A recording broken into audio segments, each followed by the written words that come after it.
السلام علیکم ورحمۃ اللہ وبرکاتہ۔ الحمد للہ رب العالمین، والصلاة والسلام علی سید المرسلین وعلی آلہ واصحابہ الطیبین الطاہرین، اما بعد فاعوذ باللہ من الشیطان الرجیم، بسم اللہ الرحمن الرحیم۔ ان اول بیت وضع للناس للذی ببکۃ مبارکا وہدی للعالمین فیہ آیات بینات مقام ابراہیم۔ صدق اللہ المولانا العظیم، وصدق رسولہ النبی الکریم الامین، ونحن علی ذلک لمن الشاہدین والشاکرین والحمد للہ رب العالمین۔ الصلاۃ والسلام علیک یا رسول اللہ، الصلاۃ والسلام علیک یا حبیب اللہ، وعلی آلک واصحابک یا نور اللہ، صلی اللہ تعالی علیہ وسلم۔ میرے پیارے آقا صلی اللہ تعالی علیہ وسلم کے پیارے دیوانوں، آج کا یہ موسم حج کا موسم ہے، اور ساری دنیا سے، دنیا کے ہر کونے سے حجاج کرام کے قافلے بیت الحرام کی طرف رواں دواں ہیں۔ اس لیے ہمیں حج کی فرضیت اور حج کے فضائل، حج کی حقیقت کو جاننا ایک مسلمان کے لیے بہت ضروری ہے۔ حج کیا ہیں اور حج کی فضیلت کیا ہے، حج کی حقیقت کیا ہیں، اور اس میں اللہ رب العزت نے کتنا اجر و ثواب رکھا ہے، اس کو ہم جانتے ہیں۔ اللہ رب العزت قرآن مجید میں ارشاد فرماتا ہے، ان اول بیت وضع للناس، بے شک سب سے پہلا گھر جو لوگوں کے لیے بنایا گیا وہ ہیں جو مکہ میں ہیں، ہدی للعالمین، سارے جہاں کے لیے ہدایت کا مرکز، اور اس میں روشن نشانیاں ہیں، مقام ابراہیم ہیں۔ اس آیت سے بھی پتہ چلتا ہے کہ اللہ رب العزت نے کعبۃ اللہ کو لوگوں کی ہدایت کے لیے بنایا ہے، اور حجاج کرام حرم شریف میں جا کر کے کعبہ شریف کا طواف کرتے ہیں، اور وہ ارکان بجا لاتے ہیں جو اللہ رب العزت نے مقرر فرمائے ہیں، اس کو حج کہا جاتا ہے۔ حج کی بہت زیادہ فضیلتیں ہیں، بے شمار اجر و ثواب اللہ رب العزت نے حج میں رکھا ہے۔ اجر و ثواب جاننے سے پہلے ہم یہ جانتے ہیں کہ حج کا فلسفہ کیا ہے، حج کی حقیقت کیا ہے، اور حج در حقیقت اتنا بڑا مقام کیوں رکھتا ہے۔ جہاں تک حج کے بنیادی مناسک جو ہیں، ارکان، جیسے عرفات میں رکنا، سعی کرنا، کعبۃ اللہ کا طواف کرنا، اور شیطان کو کنکری مارنا، یہ سارے ارکان کو جب ہم دیکھتے ہیں تو ہمیں پتہ چلتا ہے کہ حج کے اندر یہ ارکان اللہ نے کیوں رکھے ہیں۔ ایسے اگر حج کو دیکھا جائے تو حج صرف عرفات کے میدان میں ٹھہرنے کا نام ہی ہے، لیکن حج جو ہے عرفات کے میدان میں ٹھہرنے کا نام ہے، اور اس کے علاوہ جتنے بھی ارکان ہیں، چاہے وہ سعی ہو، چاہے وہ طواف ہو، چاہے کنکر مارنا ہو، مقام ابراہیم پہ 2 رکعت نماز ادا کرنی ہو، صفا و مروہ کے چکر لگانے ہو، حجر اسود کو بوسہ دینا ہو، یہ ساری چیزیں یا تو واجبات میں سے ہیں، یا سنت میں سے ہیں، یا مستحبات میں سے ہیں۔ لیکن حج کے جو ارکان ہیں جب ہم اس میں غور کرتے ہیں، جب ہم اس کے بارے میں سوچتے ہیں تو حقیقت سامنے آتی ہے کہ حج کے جتنے بھی مناسک ہیں، حج کے اندر جتنے بھی ارکان ہیں، ہر رکن جتنے بھی مناسک ہے، سارے مناسک کسی نہ کسی اللہ والے اور اللہ کے برگزیدہ بندے کی یاد کو تازہ کرتے ہیں۔ ایسے آپ دیکھیں، اگر ہم غور کرتے ہیں اور حج کے ارکان میں جب ہم فکر کرتے ہیں اور مطالعہ کرتے ہیں حج کے ارکان کا، تو پتہ چلتا ہے کہ شریعت مطہرہ نے، شریعت نے از نوع عبادت دو قسم کے اعمال کو بیان کیا ہے۔ شریعت میں از نوع عبادت دو قسم کے اعمال کو بیان کیا ہے۔ پہلی قسم میں وہ اعمال آتے ہیں جو فی نفس ہی عبادت قرار دیے گئے ہیں، کہ وہ فی نفس ہی عبادت ہے، جیسے نماز پڑھنا، روزہ رکھنا، زکوٰۃ ادا کرنا، یہ وہ اعمال ہے جو فی نفس ہی عبادت ہے۔ اور شریعت میں دوسری قسم کے وہ اعمال ہیں، اور وہ اعمال بھی عبادت میں شامل ہیں، جو ہر چند اپنی ظاہری نوعیت کے اعتبار سے عبادت کے درجے میں نہیں آتی، لیکن انہیں اللہ کے مقبول اور برگزیدہ بندوں سے منسوب ہونے کی وجہ سے اللہ کی بارگاہ میں وہ مقام مل گیا کہ انہیں منشأ الہی سے دہرائے جانا اور اس پر بار بار عمل کرنے کی وجہ سے عبادت کا درجہ دے دیا گیا، اور اس پر عمل کرنا عبادت قرار پایا۔ تمام مناسک حج، حج کے جتنے بھی ارکان ہیں، اگر آپ اس میں غور کریں گے تو پتہ چلے گا کہ حج کا ہر رکن وہ کسی نہ کسی اللہ والے اور اللہ کے برگزیدہ بندے کی یاد سے منسوب ہے۔ یہی حج کا فلسفہ ہے، یہی حج کی حقیقت ہے۔ آپ دیکھیں، اس لیے یہ کہنا اور حج کے جو ارکان ادا کرتے ہیں اس سے ہمیں ایک حقیقت کا پتہ چلتا ہے، اور حج ہمیں گویا یہ اعتقاد دیتا ہے کہ یاد رکھنا، جب کوئی بندہ اللہ کا مقبول ہو جاتا ہے، اللہ کا منظور نظر ہوتا ہے، اللہ کا محبوب ہو جاتا ہے، تو پھر اس کی ایک ایک ادا اللہ کو پیاری ہوتی ہے۔ اور جب کوئی بھی اللہ کے برگزیدہ بندے کی اس ادا پر عمل کرتا ہے، اس وجہ سے کہ اس اللہ والے نے اس کو اختیار کیا ہے، اس لیے میں اس پر عمل کرتا ہوں، تو پھر اللہ اس کو بھی اپنی شان کے مطابق اجر و ثواب عطا فرماتا ہے۔ یہی حج ہمیں درس دیتا ہے، حج کے سارے ارکان ہمیں اسی بات کی طرف اشارہ کرتے ہیں، اس لیے ہمیں غور کرنا ہے۔ آپ دیکھیں، حج یہ ٹوٹلی طور پر، مکمل طور پر حج اگر دیکھا جائے تو عرفات کے میدان میں ٹھہرنے کا نام ہی حج ہے۔ لیکن جب عرفات کے بارے میں ہم غور کرتے ہیں کہ عرفات ہے کیا، تو عرفات ایک میدان ہے جس کا اگر لغوی معنی دیکھا جائے تو پہچاننے اور جاننے کے ہوتا ہے۔ یہ وہ میدان ہے جہاں حضرت آدم علیہ السلام اور حضرت حوا رضی اللہ تعالی عنہا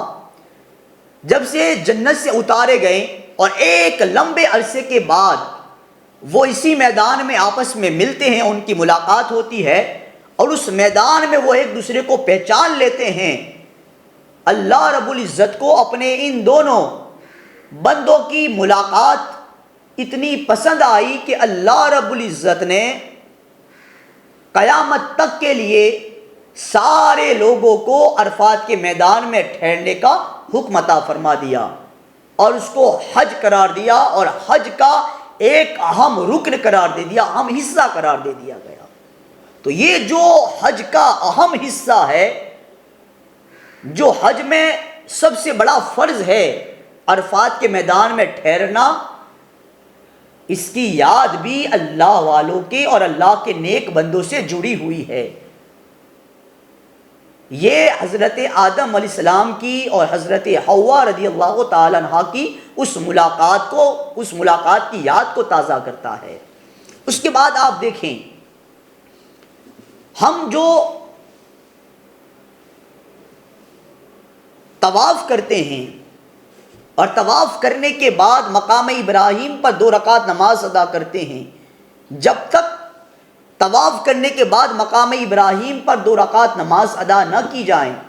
تب تک عمرہ اور حج مکمل نہیں ہوتا۔ یہ مقام ابراہیم کیا ہیں؟ جب ہم اس میں بھی غور کریں گے تو آپ دیکھیں اللہ خود ارشاد فرماتا ہے وَاتَّخِذُوا مِن مَّقَامِ إِبْرَاهِيمَ مُصَلًّى، مقام ابراہیم کو نماز پڑھنے کی جگہ بنا لو۔ یعنی اے طواف کرنے والو، اے حجاج کرام، اے عمرہ کرنے والو، طواف کرنے کے بعد آپ کو مقام ابراہیم پہ جانا ہے اور وہاں 2 رکعت نماز ادا کرنی ہے۔ مقام ابراہیم بھی یہ کیا ہے؟ وہ پتھر ہے جس پر حضرت ابراہیم علیہ السلام نے کھڑے ہو کر کے خانہ کعبہ کی تعمیر کی اور اس پر آپ کے نشان پڑ گئے۔ آج بھی وہ نشان موجود ہے اور ان نشانات کو، ان قدم کے نشانات کو حضرت ابراہیم علیہ السلام کے اللہ رب العزت نے اپنی نشانی قرار دیا اور وہاں نماز پڑھنے کو واجب قرار دے دیا۔ تو یہ بھی اشارہ کرتا ہے کہ جو اللہ والے اور اللہ کے برگزیدہ بندے ہیں، ان کی یاد اور ان کے اعمال جب اللہ پسند کر لیتا ہے تو اس کو بھی اللہ عبادت کا درجہ دیتا ہے۔ اس کے بعد جب ہم احرام باندھتے ہیں، اس میں 2 چادریں ہوتی ہیں، ایک اوپر کی چادر اور ایک تہبند باندھتے ہیں۔ یہ چادر بھی جو ہم احرام کی شکل میں باندھتے ہیں، یہ احرام، یہ حکم ہے حجاج کرام سے اور عمرہ کرنے والوں کو کہ وہ اپنے کپڑے رنگ برنگی اور قیمتی جو لباس پہنتے ہیں وہ اتار دیں۔ یہاں صرف 2 چادریں پہننی ہے، وائٹ۔ یہ چادریں پہننا بھی اللہ کے برگزیدہ بندوں کی یاد کو تازہ کرنا ہے۔ اسی طریقے سے آپ دیکھیں، جب بندہ صفا و مروہ کی سعی کرتا ہے، وہ صفا اور مروہ کیا ہیں؟ یہ 2 پہاڑیاں ہیں، لیکن حجاج کرام کو حکم ہے کہ آپ کو وہاں پر دوڑ لگانی ہے، چکر لگانے صفا و مروہ کی۔ یہ صفا اور مروہ کو اتنا بڑا مقام ملا کیسے کہ اللہ قرآن میں فرماتے ان الصفا والمروۃ من شعائر اللہ، کہ صفا اور مروہ یہ اللہ کی نشانیوں میں سے ایک نشانی ہیں۔ در حقیقت یہ بھی اللہ کے برگزیدہ بندوں کی یاد کو تازہ کرنا ہے۔ یہ حج کا ایک رکن ہے، حج کے مناسک میں سے ہیں سعی کرنا، صفا اور مروہ کے درمیان چکر لگانا۔ لیکن جب ہم اس میں غور کرتے ہیں تو یہ بھی اللہ والے اور اللہ کے برگزیدہ بندوں کے عمل کی یاد کو تازہ کرتا ہے، کہ جس میں ایک بیک گراؤنڈ ہے، پورا ایک واقعہ ہے کہ حضرت حاجرہ رضی اللہ تعالی عنہ جو حضرت ابراہیم علیہ السلام کی زوجہ ہیں اور حضرت اسماعیل علیہ السلام کی والدہ ہیں، جب حضرت اسماعیل علیہ السلام بچے ہیں اور حضرت ابراہیم علیہ السلام آپ کو وہاں پر رکھ کر کے چلے جاتے ہیں، پانی کے نام و نشان نہیں ہوتا، تو آپ پانی کی تلاش میں ان دونوں پہاڑیوں پر بار بار دوڑتی ہے۔ اس بات کا بھی خیال ہے کہ کہیں میں دور نہ چلی جاؤں اور کوئی بھیڑیا آ کر کے بچہ لے نہ جائے، بچے کا خیال بھی رکھنا ہے، پانی کی تلاش میں بھی ادھر ادھر بھاگنا ہے، دوڑ لگانا ہے۔ حضرت حاجرہ رضی اللہ تعالی عنہ پانی کی تلاش میں دوڑ لگاتی ہے۔ یہ دوڑ لگانا اللہ کو اتنا پسند آیا کہ اللہ رب العزت نے اپنی اس برگزیدہ بندی کے اس عمل کو ہمیشہ کے لیے حج کے رکن کی شکل میں اپنی محبوب کی امت پر ضروری قرار دے دیا، واجب قرار دے دیا۔ تو یہ سعی، یہ بھی حج کا ایک رکن ہے، حج کے مناسک میں سے ہے، یہ بھی اللہ والوں کی یاد میں رکھا گیا ہے۔ اس طریقے سے آپ دیکھیں، جب آپ طواف کرتے ہیں، طواف میں پہلے 3 چکروں میں رمل کرنا ہے، یعنی اکڑ کے چلنا ہے۔ حالانکہ اکڑ کر کے چلنا نارمل حالت کے اندر، اگر کوئی اکڑ کے چلتا ہے اور تو یہ تکبر کی نشانی ہے، تکبر کی علامت ہے، اور تکبر اللہ کو پسند نہیں ہے۔ لیکن جب خانہ کعبہ کا طواف کرنے کے لیے آئیں تو اللہ کا حکم ہے، تم پر واجب ہے کہ جب پہلے 3 چکر لگاؤ تو اس میں سینہ تان کر کے اکڑ کر کے چلو۔ اس کا بھی ایک پس منظر ہے، وہ یہ کہ جب آقا کریم صلی اللہ علیہ وسلم اور صحابہ ہجرت کر کے مدینہ گئے اور مدینہ میں جہاد میں مسلسل رہے، غربت کا عالم تھا، مسلسل دین کے کام میں لگے رہے، جس سے ان کے جسم کمزور پڑ گئے تھے۔ اور جب صلح حدیبیہ کے بعد جب آپ عمرہ کے لیے مکہ آتے ہیں تو آپ کے جسم، صحابہ کرام کے جسم نحیف تھے، کمزور تھے۔ جب آپ طواف کر رہے تھے تو مشرکین مکہ وہاں پر بیٹھے تھے، تو وہ مذاق اڑانے لگے کہ یہ دیکھو، مکہ میں تھے تو خوشحال تھے، اب مدینہ جا کر کے ان کا حال کیسا ہو گیا کہ چلا بھی نہیں جاتا، چل بھی نہیں سکتے، کتنے کمزور ہو گئے ہیں۔ اللہ کے رسول صلی اللہ تعالی وسلم تک یہ بات پہنچی تو آقا کریم صلی اللہ تعالی وسلم نے صحابہ سے ارشاد فرمایا، میرے صحابہ اب ہم طواف کریں گے تو پھر ہمیں طواف اس طریقے سے کرنا ہے، اکڑ کر کے چلنا ہے، سینہ تان کر کے چلنا ہے، تاکہ ان کو پتہ چلے کہ ہمارے اندر ایمان کی طاقت آج بھی موجود ہے۔ اللہ کے رسول صلی اللہ علیہ وسلم کی ادا اللہ کو اتنی پسند آئی کہ اللہ نے حجاج کرام پر اور عمرہ کرنے والوں کے لیے اس ادا کو ہمیشہ کے لیے واجب قرار دیا اور حج کا رکن قرار دیا۔ تو حج کے جتنے بھی مناسک ہے، اگر آپ اس میں غور کریں گے تو ہر رکن کسی نہ کسی اللہ والے کی ادا کی یاد دلاتا ہے اور یاد میں رکھا گیا ہے۔ اس کے بعد آخری بات میں عرض کروں، ہم دیکھیں حجر اسود کو چومتے ہیں تو حجر اسود کو چومنا، حالانکہ حجر اسود اگر دیکھا جائے تو ایک پتھر ہے، لیکن اللہ کے رسول صلی اللہ علیہ وسلم نے اپنے ہاتھوں سے اس میں خانہ کعبہ میں اس کو جسفہ کیا، اور اللہ کے رسول صلی اللہ علیہ وسلم نے اس کا بوسہ لیا۔ یہ ادا بھی اتنی پسند آئی کہ ہمیشہ کے لیے اس ادا کو باقی رکھا۔ یہی وجہ ہے کہ حضرت فاروق اعظم رضی اللہ تعالیٰ عنہ جب خانہ کعبہ کا طواف کرتے اور حجر اسود کو بوسہ دیتے تو ارشاد فرماتے، اے پتھر، اے حجر اسود، عمر تمہیں اس لیے بوسہ دیتا ہے کہ عمر نے دیکھا ہے کہ عمر کے آقا نے ابھی تجھے بوسہ دیا ہے۔ اس سے ایک بات کا پتہ چلتا ہے کہ جب کوئی بندہ اللہ والے کے عمل کو دیکھ کر کے اس پر عمل کرتا ہے کہ یہ عمل میں اس لیے کرتا ہوں کہ فلاں اللہ کے بندے نے یہ عمل کیا ہے، تو یہ عمل بھی، یہ ادا بھی بہت پیاری ہے، اور اللہ ایسے عمل کرنے والے کو اپنی شان کے مطابق اجر عطا فرماتا ہے۔ اور یہ طریقہ بھی ہم نے فاروق اعظم سے سیکھا ہے۔ اور آخری بات، شیطان کو کنکر ماننا، یہ بھی ایک ادا ہی ہے، یہ رکن ہے حج کا، لیکن یہ کنکر ماننا بھی ایک ادا ہے کہ جب اسماعیل علیہ السلام کو حضرت ابراہیم علیہ السلام ذبح کرنے کے لیے لے جاتے ہیں اللہ کے حکم پر عمل کرنے کے لیے، تو شیطان بیچ میں آتا ہے اور اسماعیل علیہ السلام سے کہتا ہے کہ آپ کو قتل کرنے کے لیے لے جا رہے ہیں۔ اسماعیل علیہ السلام نے اپنے ابا جان سے کہا، حضرت ابراہیم علیہ السلام نے اس وقت 2 کنکر اٹھائیں اور شیطان کو کنکر مارے۔ یہ کنکر ماننا اللہ کو اتنا پسند آیا کہ اللہ نے حج کے ارکان میں اپنے خلیل کی اس ادا کو برقرار رکھا۔ حج کے سارے ارکان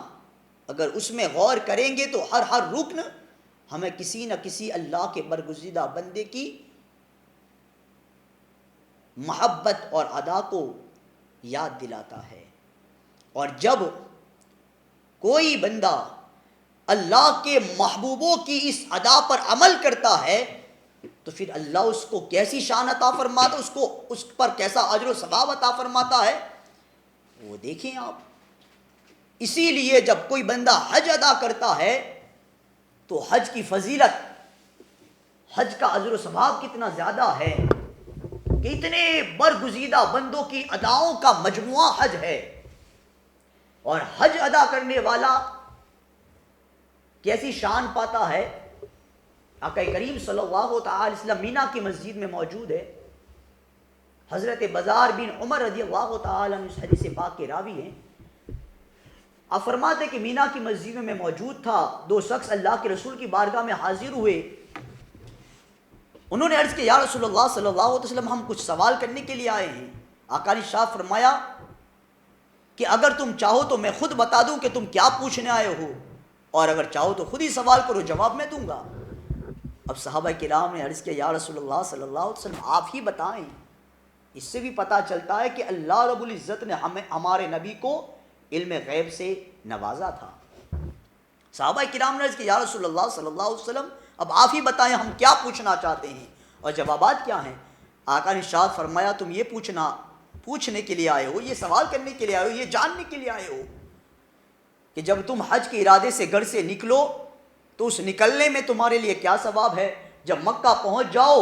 خانہ کعبہ کا طواف کرو تو طواف کرنے میں کیا ثواب ہے، طواف کرنے کے بعد مقام ابراہیم پر نماز ادا کرو تو اس میں کیا ثواب ہے، اور اس کے بعد صفا و مروہ کی سعی کرو تو اس میں کیا ثواب ہے، مقام عرفات میں پہنچو تو اس میں کیا ثواب ہے، اور مینا میں جاؤ تو کنکر مارو اس میں کیا ثواب ہے، قربانی کرو تو قربانی کرنے میں کیا ثواب ہے، حلق کرو تو حلق کرنے میں کیا ثواب ہے، تم یہ پوچھنے کے لیے آئے ہو. صحابہ کرام نے عرض کیا یا رسول اللہ صلی اللہ علیہ وسلم اللہ کی قسم جس نے آپ کو حق کے ساتھ مبعوث فرمایا، ہاں ہم یہی سوال کرنے کے لیے آئے ہیں، ہم یہی جاننے کے لیے آئے ہیں. آقا نے ارشاد فرمایا جواب سنو، اگر تم حج کے ارادے سے گھر سے نکلو، اگر اونٹ پہ سوار ہو تو جو اونٹ قدم اٹھائے گا اور جو قدم رکھے گا ہر قدم پر اللہ 10 نیکیاں عطا فرمائے گا، ایک حسنہ عطا فرمائے گا. اور جب تم مکہ پہنچ جاؤ گے، مقام ابراہیم پر پہنچو گے تو مقام ابراہیم پر جو 2 رکعت نماز ادا کرو گے تو 2 رکعت نماز ادا کرنے پر اللہ رب العزت تمہیں وہ ثواب عطا فرمائے گا گویا کہ تم نے آل اسماعیل میں سے کوئی غلام تھا اس کو خریدا اور آزاد کر دیا. اور مقام ابراہیم پر نماز ادا کرنے کے بعد جب آپ عرفات کے میدان میں جائیں گے تو آقا ارشاد فرماتے جب مقام ابراہیم پر نماز پڑھنے کے بعد جب عرفات کے میدان میں آپ ٹھہریں گے تو عرفات کے میدان میں ٹھہرنا اتنا بڑا مقام رکھتا ہے کہ جب سارے حجاج کرام عرفات کے میدان میں جمع ہوتے ہیں تو اللہ رب العزت خاص نظر رحمت ارشاد فرماتا ہے، خاص نظر رحمت فرماتا ہے، آسمانی دنیا کی طرف اجلال فرماتے ہوئے اپنے فرشتوں سے فرماتا ہے اے میرے فرشتوں مجھے بتاؤ یہ جو لوگ ہیں آج پرا گندہ بال ہیں، اپنے قریبی رشتہ داروں کو چھوڑ چھاڑ کر کے اپنے وطن کو چھوڑ کر کے یہاں پر جمع ہوئے ہیں، اتنی تکلیف جھیل رہے ہیں، یہ کیوں آئے ہیں؟ فرشتے عرض کرتے ہیں مولا یہ تیری رضا کے لیے آئے ہیں، تیرے لیے آئے ہیں. تو اللہ ارشاد فرماتا ہے فرشتوں تم گواہ ہو جاؤ یہ جتنے بھی لوگ ہیں اور جتنے گنہگار ہیں، جتنے بھی گناہ ہیں، چاہے وہ سمندر سے کہ قطروں سے زیادہ ہو، ریت کے ذروں سے زیادہ ہو، آسمان کے ستاروں سے بھی زیادہ کیوں نہ ہو، آج میں نے سارے لوگوں کے گناہوں کو معاف فرما دیا. اگر ارشاد فرماتے کہ جب حاجی عرفات کے میدان سے نکلتا ہے تو اس حال میں نکلتا ہے کہ اس پر ایک بھی گناہ باقی نہیں رہتا، اور اس کے بعد جب وہ مینا میں جاتا ہے اور شیطان کو کنکر مارتا ہے تو ہر کنکر پر اللہ ایک ایسا بڑا گناہ معاف کر دیتا ہے جو اس کو ہلاک کرنے والا تھا، جو اس کو جہنم میں لے جانے والا تھا، ہر کنکر کو اتنا بڑا گناہ معاف فرماتا ہے. اور جب وہ حلق کرتا ہے تو ہر بال کے بدلے میں اللہ اس کو 10 نیکیاں عطا فرماتا اور 10 درجے بلند فرماتا ہے. اور جب وہ قربانی کرتا ہے تو قربانی کرنے کا ثواب اللہ قیامت کے لیے میدان محشر کے لیے اس کے لیے ذخیرہ بنا دیتا ہے. اور جب وہ آخری طواف کرتا ہے، طواف زیارت کرتا ہے، تو اس حال میں وہ طواف کرتا ہے وہ حاجی کہ اس پر ایک بھی گناہ معاف نہیں ہوتا، یہاں تک کہ فرشتے اس کے پاس آتے ہیں، اس کے کندھے پر ہاتھ رکھتے ہوئے کہتے ہیں اے اللہ کے بندے اس حال میں تم طواف کرو کہ تجھ پر کوئی گناہ باقی نہیں رہا، اور آئندہ جب تم یہاں سے جاؤ گے تو تمہاری زندگی کا ایک نیا دور شروع ہوگا، ایسا دور کہ اس میں تمہارا کوئی گناہ باقی نہیں ہوگا، گویا کہ تم اپنی ماں سے ابھی ہی پیدا ہوئے ہو. یہ حاجیوں کا ثواب ہے، یہ حج ادا کرنے والوں کا اجر و ثواب ہے۔ اور یہ شان اس لیے ملی ہے کہ حج کے بارے میں جب ہم غور کیا کرتے ہیں تو حج کا ہر رکن ہمیں کسی نہ کسی اللہ والے کی یاد، اللہ والے کے عمل کی یاد دلاتا ہے۔ تو جو اللہ والوں کی عمل کی یاد میں عمل کرتا ہے تو پھر اللہ اس کو اپنی شان کے مطابق اجر عطا فرماتا ہے۔ اللہ رب العزت ہم سب کو بھی حج ادا کرنے کی نیک توفیق عطا فرمائیں۔ وما علینا الا البلاغ۔ السلام علیکم ورحمۃ اللہ وبرکاتہ۔